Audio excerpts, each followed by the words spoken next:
Testing, 1, 2, 3. Testing, 1, 2, 3. Testing, 1, 2, 3. Testing, 1, 2, 3. Okay.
Good morning. Good morning. To all of you joining us here in the chapel and on YouTube, we're especially glad to have those of you who may be with us for the first time and hope to see you again soon.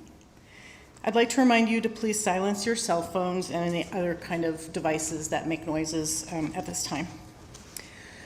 Today, I am your worship leader. I'm Katie Norris, and I am our board president at Eastrose. And our speaker is our own Reverend Robin Landerman Zucker. And we're going to hear some words from Nate Larson today. I haven't seen Nate Larson yet. Okay, hello, Nate. A little bit later. Eastrose Fellowship sits on the occupied territory of the Clackamas Chinook people who were forcibly displaced from this land to the Grand Ronde Reservation in 1855. We acknowledge the sacrifices endured by the ancestors of this land, and that our presence here today is only possible because of injustices committed against them. We recognize the inherent sovereignty of the Chinook Nation and Confederated Tribes of Grand Ronde, who carry on the traditions, history, and legacy held by their ancestors from time immemorial to this day. We seek meaningful relationships with these communities that foster repair. All right, so let's take a moment now and greet each other here today, both in the chapel and online. Please stand and face the cameras by the clock in the back and wave hello to our friends, and then turn to your neighbor and say hello.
we can continue talking after church at coffee. For our online guests, if you would like to share a joy or sorrow during that portion of the service, you can do so by entering it in the YouTube chat, and those will be shared aloud with everyone. I also encourage you online to identify yourself in the chat so we know we can better acknowledge your presence with us today. Okay, we're going to do a responsive call to worship. Connections are made slowly. I will read the gold, and you will read the invite. Connections are made slowly. Sometimes they grow underground. You cannot always tell by looking at what is happening.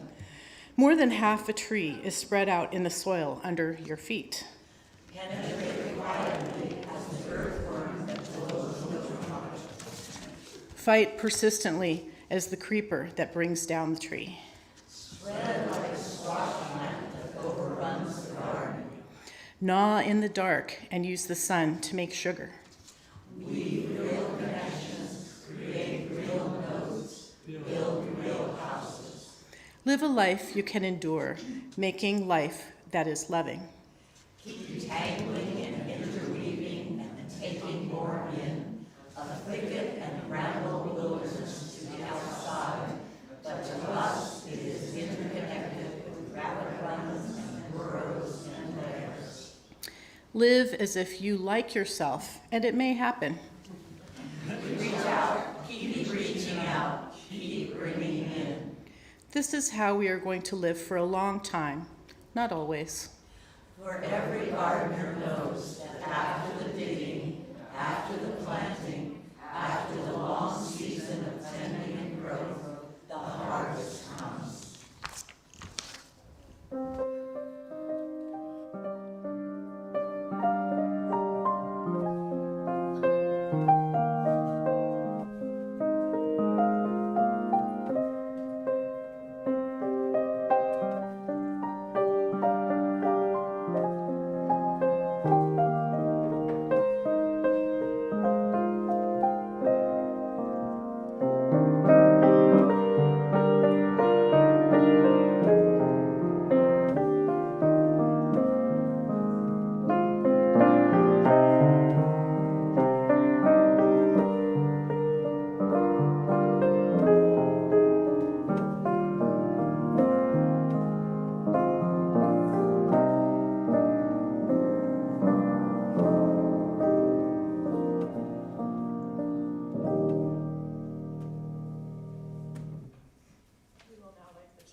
Flame of fire, spark of the universe that warmed our ancestral hearth, agent of life and death, symbol of truth and freedom.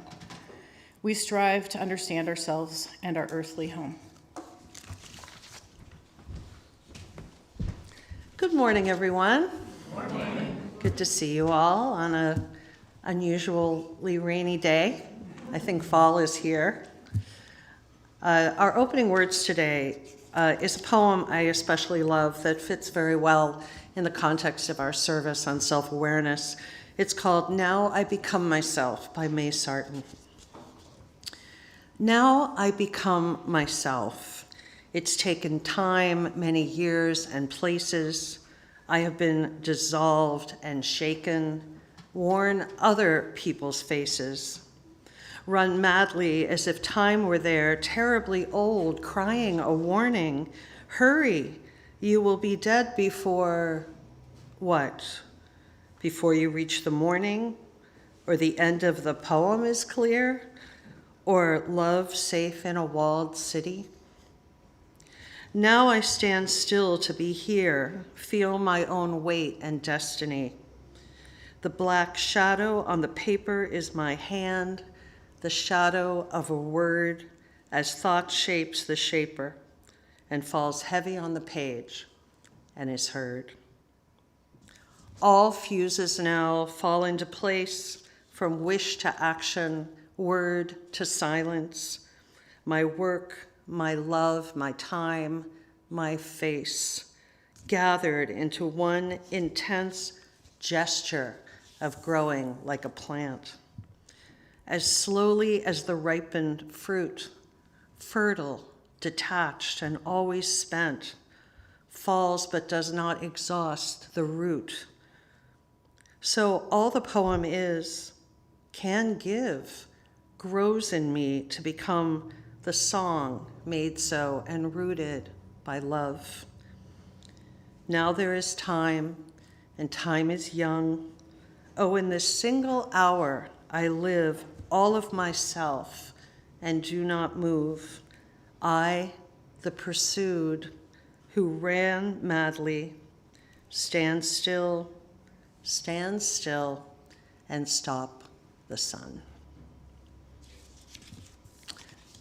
Speaking of sun and earth and sky, our opening hymn is number 301 in the gray hymnal, but the words will also be on the screen. Touch the earth, reach the sky. Please rise as you are able.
All right, I'm going to sneak around you.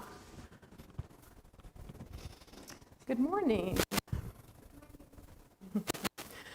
Today's story is called I Am Yoga, written by Susan Verde and illustrated by Peter H. Reynolds. The word yoga means union. When we practice yoga, we bring together our minds and bodies. Susan Verde, who has written a number of children's books, is also a yoga teacher for kids.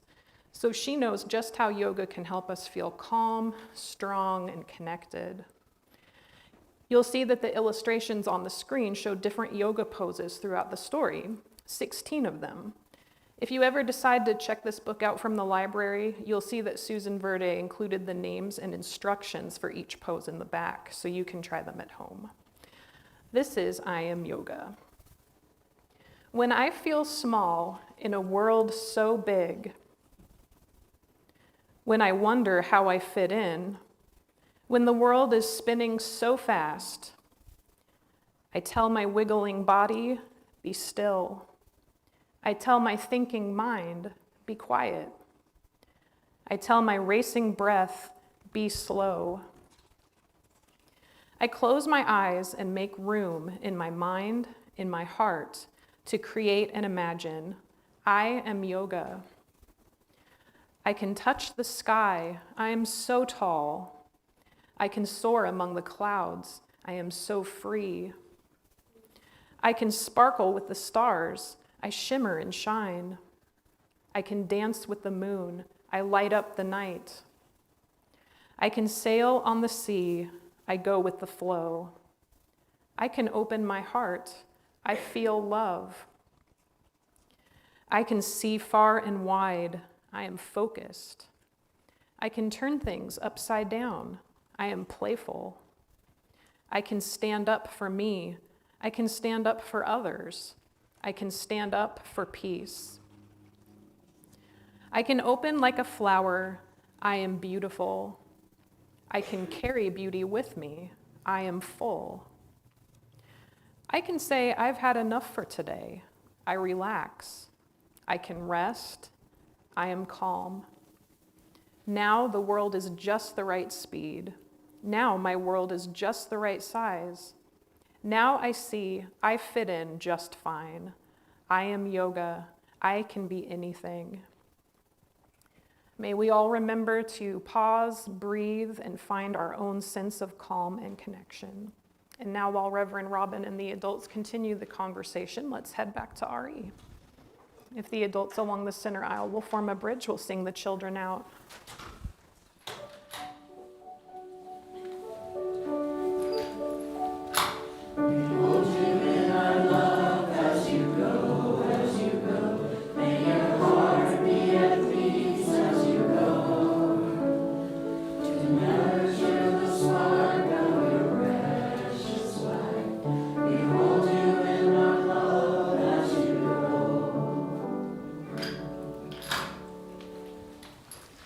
I invite you now into some quiet time together. You put your feet on the floor and uncross your arms. Put down, if you have anything in your lap, you might want to put it aside. And one big exhale, close your eyes, drop your shoulders, and just one big breath in, one big breath out to start.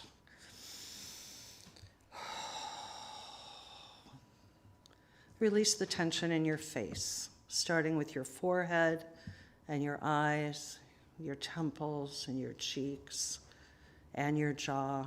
Move your jaw around if it feels tight. Check those shoulders. Drop. Breathe. Now begin your rhythmic breathing. 4 beats in slowly through your nose, 5 or 6 beats out slowly through your mouth in a steady rhythm that's comfortable for you, creating a sense of spaciousness from the crown of your head down to the soles of your feet, relaxing your body as you move, including your arms, your hands, your torso, your legs. Just breathe. 4 in through your nose, 5 or 6 out through your mouth.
Stop and feel.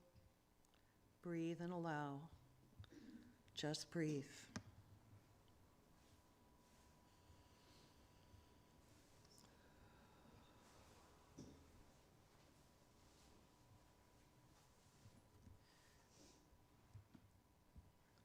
As you breathe, I offer this Free Thinker's Serenity Prayer.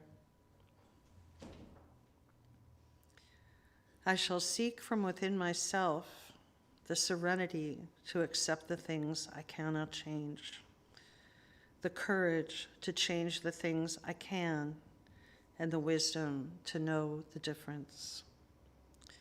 Living one day at a time, experiencing one moment at a time, seeking wisdom through the human experience, learning all that I can in the brief time I am here, accepting setbacks as the building blocks of growth, realizing that accepting both the good and bad are simply part of being alive, trusting that I can make as many things right as is humanly possible in my lifetime, that I may be reasonably fulfilled in this life, as this is the only life I will ever have. Blessed be.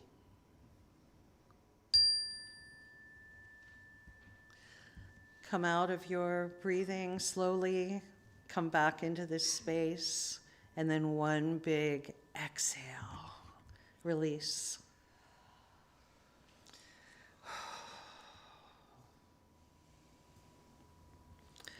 Our quiet song is number 352 in the Gray Hymnal. The words will be on the screen. Find a stillness. Please remain seated.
This reading is called The Layers by Stanley Kunitz. I have walked through many lives, some of them my own, and I am not who I was, though some principle of being abides, from which I struggle not to stray. When I look behind, as I am compelled to look before, I can gather strength to proceed on my journey. I see the milestones dwindling toward the horizon and the slow fires trailing from the abandoned campsites over which scavenger angels wheel on heavy wings. Oh, I have made myself a tribe out of my true affections, and my tribe is scattered. How shall the heart be reconciled to its feast of losses? In a rising wind, the manic dust of my friends, those who fell along the way, bitterly stings my face.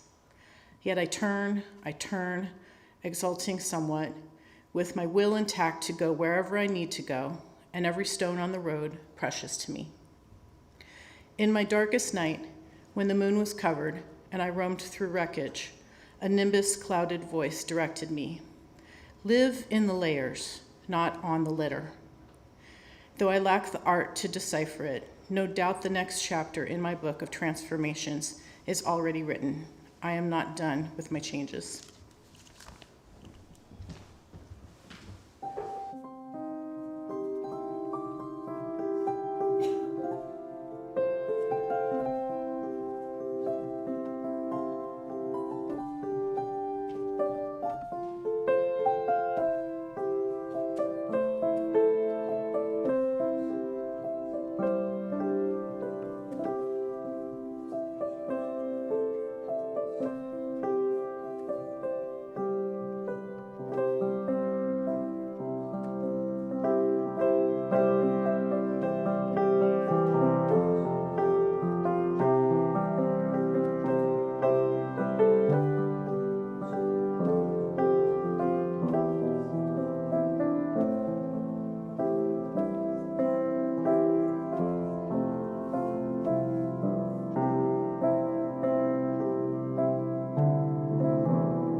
I remember my very first yoga class at Kripalu Center for Yoga and Spirituality in Lenox, Massachusetts, back in the late 1980s.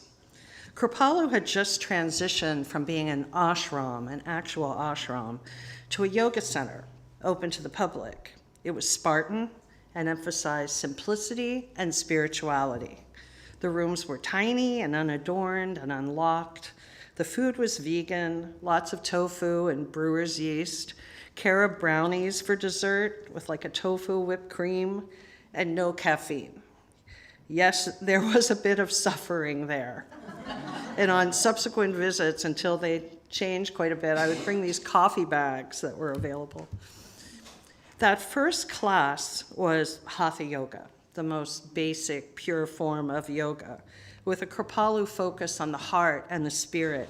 Compassionate yoga, they call it. Compassionate towards yourself and compassionate towards others. And I loved it. And since then, that was a long time ago, I've done the yoga rounds like so many others. And as I've gotten older, I've wandered back to the more basic, simpler, less injury-prone, inducing yoga methods. Yogini, know thyself and thy limits. I'm glad yoga has come to the West, but yoga is thousands of years old and originated in India, not in a blinged-out studio in Brooklyn or San Francisco, or even at the Kripalu Center. We practice yoga, we don't do yoga. And that's, I feel, where the West went a little astray. Because for many, yoga has become more of a fitness regimen than a spiritual practice. The spiritual practice it was meant to be, with a physical component. Even with that Om chanted at the end of class and the chakra banners hanging from the wall. There's a place here in Portland, in fact, that's a little aside, that at one point had a sort of, what was it called, puffs and poses. It was meant to combine marijuana, smoking weed and doing yoga, and I was like, that, they've lost the plot. To be sure, yoga is a terrific way to become strong, flexible, and toned. Yet the physical asanas, or poses, are meant as a path for self-awareness and spiritual growth, not an end unto themselves. And I think that children's story captured that so beautifully, really emphasizing the feeling and sensation that the child felt doing the poses. We have Kripalu Yoga, Ashtanga and Iyengar, Bikram Yoga, that was filled somewhat by a sexual scandal. Yin Yoga, Yang Yoga, of course, restorative and chair yoga, yoga for athletes, Vinyasa Yoga, gentle yoga, Kundalini Yoga, which focuses on the breath, and the hope you brought plenty of water, hope you don't get heat stroke, hot power yoga. And I went through that phase too, back in Cambridge, Massachusetts. It's not hard to see how yoga in the West has been commodified and commercialized and been appropriated in some very non-yoga-esque ways since the 1970s.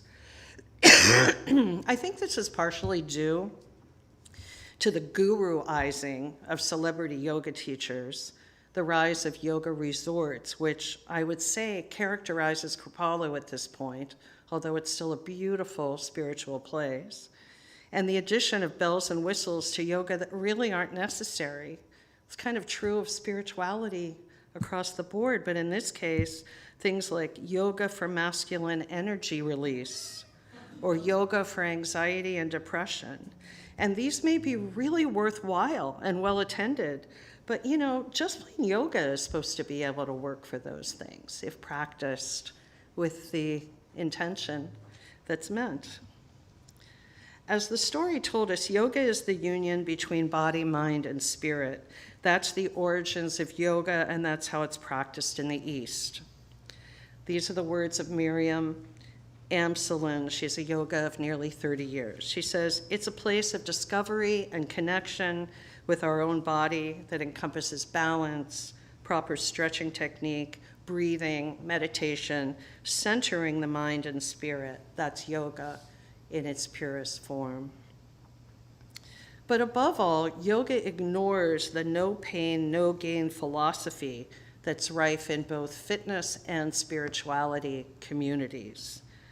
Yoga is not a place to push through, go beyond your edge, or ignore your body. I had a yoga teacher in Concord, Massachusetts that pushed us all to do things we couldn't do, and I broke my toe, and you know what she said? "That's yoga for you." And I was like, no, actually, it's not. The primary tenet is ahimsa, or non-harming. So having injured myself more than once, including that time, I could have used that reminder. In her book, Poser, where I got the title from my sermon today, Poser, Bending into Self-Awareness, the author, Claire Dederer, does make the connection between the asanas she practices over a year of self-reflection and discovery and the deeper messages within them. I related to her reflections and her experiences. If you've done yoga, you might recognize these asanas. From crow, which is very difficult, she learns about persistence and perfectionism. From eagle and tree, she learns about balance. From happy baby, she learns about joy. From dancer, about grace. From bridge, about self-forgiveness. From warrior, about courage. And from wheel, which is also difficult, about the loads she's been carrying in her life. In all, she also explored how she had been a poser, not authentic, and then bends more into her own authenticity.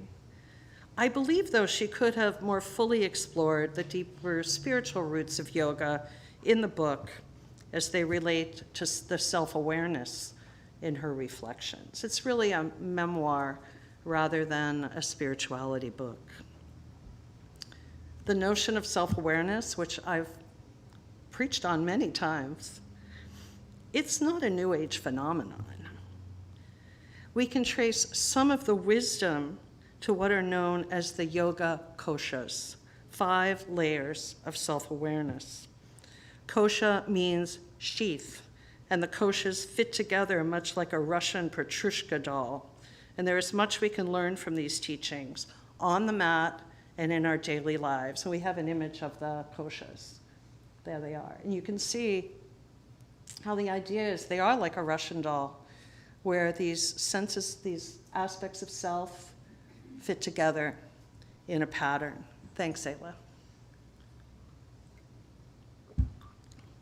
Layer 1 is the Annamaya Kosha.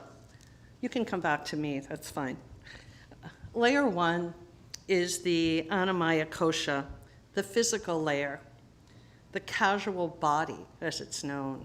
You know, I think we put a lot of emphasis on thinking we're this, walking around in the world, when this is a vehicle for the things underneath. Layer 2 is the Pranamaya Kosha, the energy or breath layer. The breath was the first impulse of human life. We carry the breath with us everywhere. And when we do the breathing and the meditation each week, it's meant to take you more into that place, out of necessarily the physical body into the energy body. That can be really hard for people because it means you also have to get out of your mind and be in your breath. Because layer 3 is the Manamaya Kosha, the mind layer. Number 4, the Vijnanamaya layer, or Kosha, which is wisdom. Notice it's getting better as it goes. And then layer 5 is the Anandamaya Kosha, the bliss layer, where everything merges. Physical, energy, mind, wisdom becomes, if not bliss, perhaps a sense of well-being, or a sense of feeling like yourself, a sense of feeling like you're in the world and authentic. It's not always going to feel like bliss, but doesn't it feel good when you feel authentic? You can feel it. You can really feel it. We're given encouragement for self-actualization from these koshas. Here's some of the things that come up. One, or this can happen through exploring these things to become more self-aware. You are unique, and your journey is unique. Your path to self-awareness is not someone else's path to self-awareness, because you are a different self. Respect your pace. Don't allow others to hurry you or slow you down. 3, be kind to yourself. This is a lifelong process, not a weekend spirituality do-it-yourself project, as I like to say. 4, focus on where you are, not how far you need to go. Every step matters. 5, to experience understanding and healing is its own reward. The techniques are doorways to clarity, self-knowledge, and self-acceptance. And 6, highs feel wonderful and lows can be painful, but like the tide, they ebb and they flow. Naturally, being human, we can place obstacles in our own path to self-awareness, right? Sometimes quite unconsciously.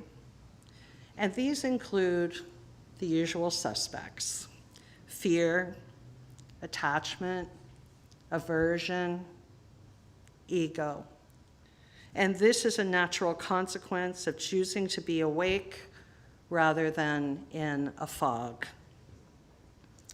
The path of self-awareness challenges us, like an especially difficult yoga pose, like crow or wheel, or maybe headstand or handstand. If you do yoga, you have your own version of what that might be. It asks us to gain clear knowledge of our character, our feelings, our desires, our quirks, our flaws, our mistakes, our confession, and our acceptance of other people in all of these things. It encourages us to notice and understand the messages we receive from both our body, our mind, and our spirit. It asks us to get in touch with our breath and our energy and notice how that affects our lifestyle and our choices. It urges us to grasp the difference between thoughts and feelings, because those things are quite different, and develop the ability to respond rather than react. And the path supports us as we seek and find a connection to something larger than ourselves. As we step off the mat and firmly onto this path, we see our reality and ourselves more as they are, not hidden behind wishful thinking, denial, or posing. I think we've all done these things. And then we can consciously choose to make changes or remain unchanged with full awareness of the consequences. This is a process which I've seen called enlightening up, which I really like, enlightening up. Now I become myself, writes poet May Sarton. It's taken time, many years and places. I've been dissolved and shaken, worn other people's faces. We become ourselves. We evolve as humans are designed to do. The writer Dan Gilbert quips that human beings are works in progress who mistakenly think they're finished.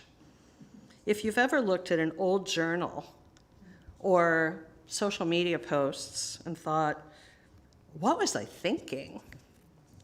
Who is that person? You've experienced what Gilbert calls the end of history illusion.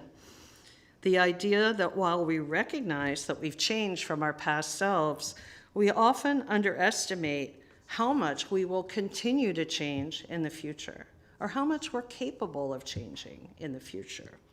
You really can teach an old dog new tricks, particularly if you're the old dog and you're the one teaching yourself the tricks.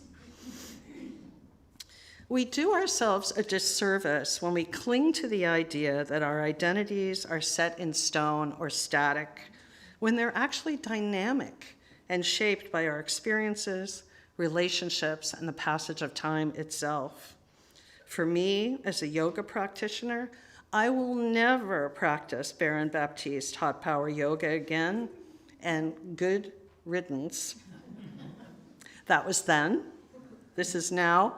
I sometimes wonder, what was I thinking?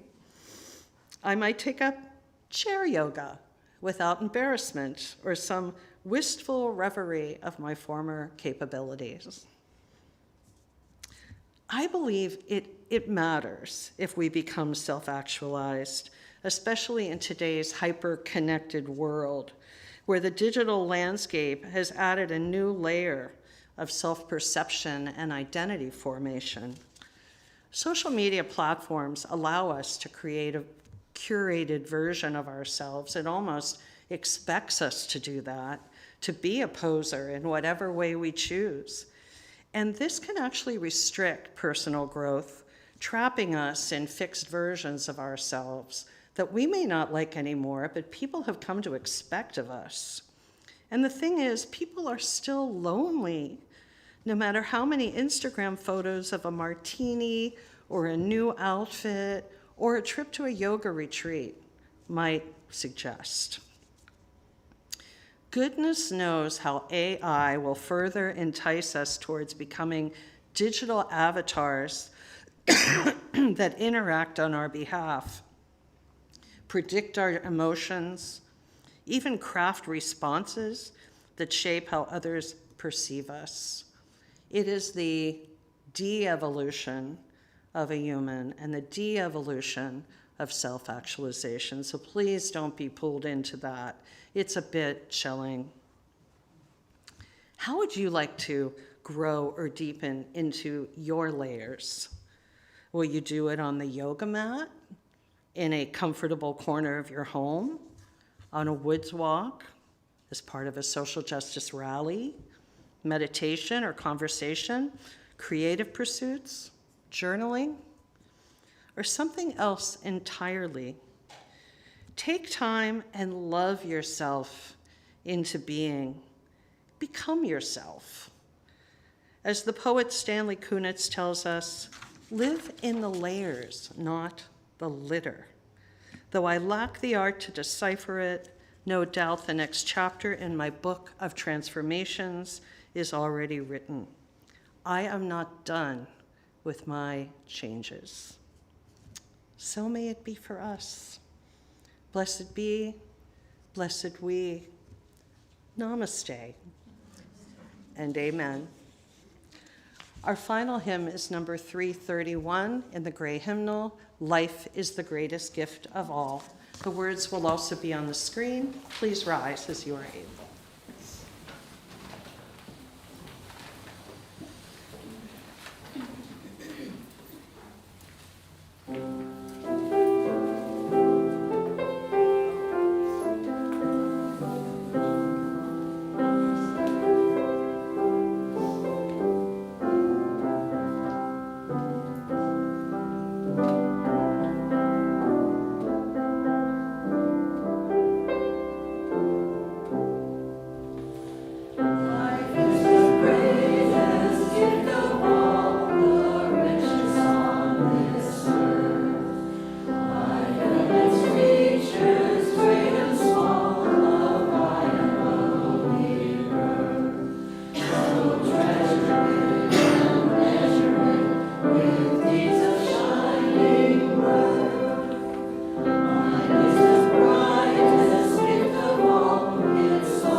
share half of the money collected each week with a local organization doing good works in the community. Snowcap Community Charities is our sharing the bounty partner from September through February. Eastrose has a long relationship with Snowcap. We are one of 25 local churches that founded Snowcap in 1967 to address the needs of East Multnomah County residents. Snowcap helps with food, clothing, and personal care items and needs for infants. We look to deepen our partnership with Snowcap over the next months.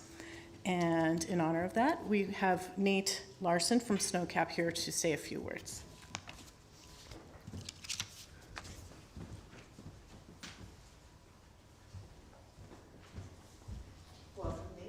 Welcome, thank you. Good morning, everybody.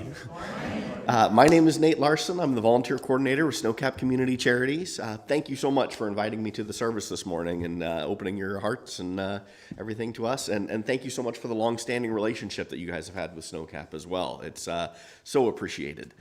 For those of you who aren't familiar with what we do at Snowcap, we're an emergency food pantry. We're actually right up the road, not too far from you. We're on 178th and Stark, right in the Rockwood area, right where the need is. And for people who are in that need, they can come to Snowcap up to 2 times, families or individuals, and we're going to give them as many good groceries as we can. We're going to provide about a 5 to 7 day supply of food every time they come and see us. So if they were to come and use both visits, if they're in need, they're going to get about a 10 to 14 day supply of food from us. We cover all the bases. We want to make sure that people are eating healthy, so they're getting fresh fruits and vegetables, grains, dairy, usually a choice of meats, things like that. But food isn't, that's a big part of the picture, but we also help with things like clothing. We take donations of clothing, any size, any shape, any style, as long as somebody else can get some use out of it. And we have a brand new clothing building up on 216th and Stark, where clients can make an appointment, come in, and get donated clothing for free to help clothe their families. So that's a really wonderful aspect as well. So in addition to food and clothing, we also take things like hygiene items, everything from shampoo and soap to feminine hygiene to toothpaste, toothbrushes, you name it. Both big and small sizes are welcome. Folks who are housed can use the bigger family size things. Folks who are unhoused actually prefer the smaller travel sized ones if they're living out of their backpack or the trunk of their car and they need to stay mobile. So hygiene items are wonderful donations, as well as things like pet food. We want to make sure that cats and dogs are eating as well as people. We believe that people deserve companionship that only animals can provide, and we want to make sure that those animals are eating healthy as well. So as Katie mentioned, we've been around since 1967, and unfortunately, we've seen the need grow just exponentially over these last few years. I personally have been with Snowcap over 10 years now. And in that time when I started back in 2015, I believe we were serving roughly 8,000 to 9,000 people every single month. In July, we served 17,000 people in the month of July. Yeah, it's very staggering when you think about those numbers. We're happy that we're able to meet the demand so far, that we have enough wonderful donations coming in and enough volunteers helping us out that we're able to meet that demand. But it's very sad that it's, again, going in the wrong direction. So we are looking to be that stable source of food, that reliable source of clothing, and just that goodwill of smiling and welcoming somebody and treating them with dignity and talking to them about how their day is going. We might be the only contact that somebody has when they come in. They might be living a very rough life on the streets, and they come and see us, and hopefully our smiles and the food we give them and the fellowship that we give them is going to make their day a little bit brighter. But we could not do it without the help of volunteers. I actually look around this room and I see a lot of volunteers who come to Snowcap. If you're not familiar with the Eastrose connection, on the second Friday of every month from 3 to 5 p.m., volunteers from Eastrose come in and help us with our volunteer needs, which include bagging fruits and vegetables, A and B bags, which you guys are intimately familiar with, which are all our non-perishables and pantry staples that we give out to everybody. The point is we cannot do it alone at Snowcap. We only have 13 of us that are on staff, and the rest of the work is done by volunteers. So as you can see, feeding 17,000 people in July, 13 people can't do it, and we rely on folks like Eastrose and other volunteers to help us out. So I've brought some pamphlets. I'm going to stay for the little, I've heard you guys have a little coffee and cookie thing afterwards. So yeah, I'm excited about that. If anybody has any questions, wants to know any more information on Snowcap that obviously I haven't covered in this short little talk, please come and talk to me. I'm happy to let you know what we do, different ways you can help, ways you can engage. And thank you so much for supporting Snowcap. It means the world to us and to our community. Thank you.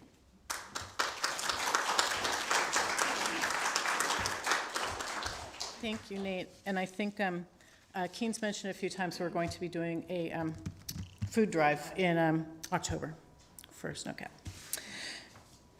I'm going to ask you, Tim, to help me with the baskets when the time comes. But not yet, not yet. Okay, if you're attending online, you may donate by visiting our website and clicking the donate button, or you may scan the QR code on the screen. If you are here for the first time, we invite you to let the basket pass and truly be our guest. The gifts of the congregation will now be most gratefully received.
Thanks, Mary. Please remain seated and sing our song of gratitude, number 1010, in the Teal hymnal. We give thanks. The words will be on the screen.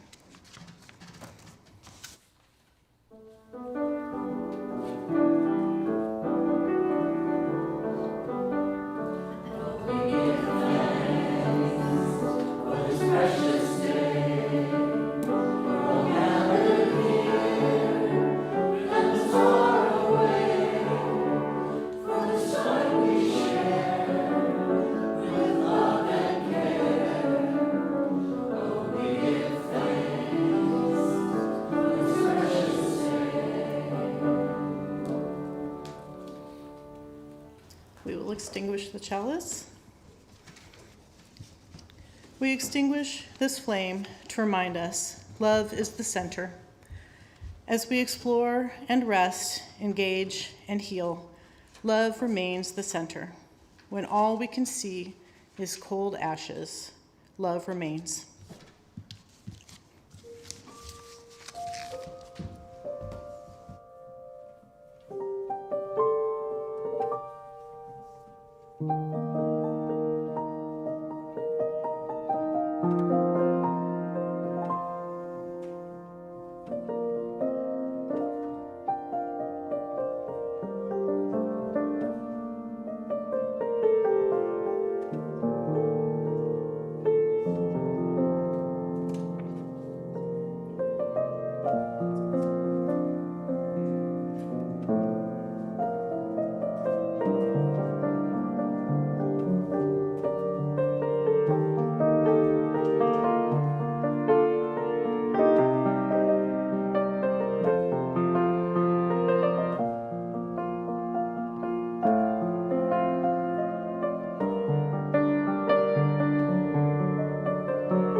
Thank you, Mary. That's beautiful.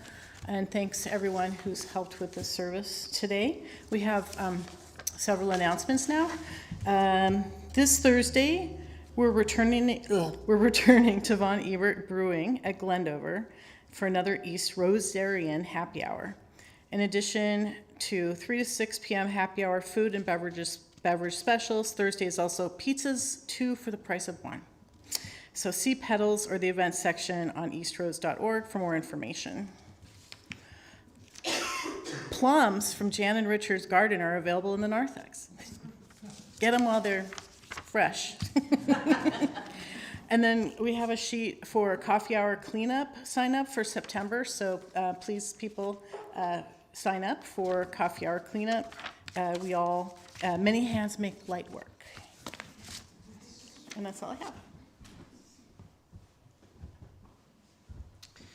We will have spirited conversations after the service today. We'll meet in here around 12 o'clock. You can bring your coffee in if you'd like. If you've never been to one of these gatherings, we have them after services twice a month to connect more deeply on the theme of the service and wherever the conversation takes us. And looking way ahead on October 18th, which is Saturday, there will be no Kings rallies, both in Portland and Gresham. So if you're planning ahead with what you're going to do with your time, they're running, I think, between 11 and 4 in both places. We have things in the newsletter about it. We will continue to let you know more details about that. So now please join me in our benediction. You can see the words on the screen. Go out into the world in peace, have courage, hold on to what is good, return to no person evil for evil, strengthen the faint-hearted, support the weak, help the suffering, honor all beings. May you go out in love, come back in joy and peace. Amen.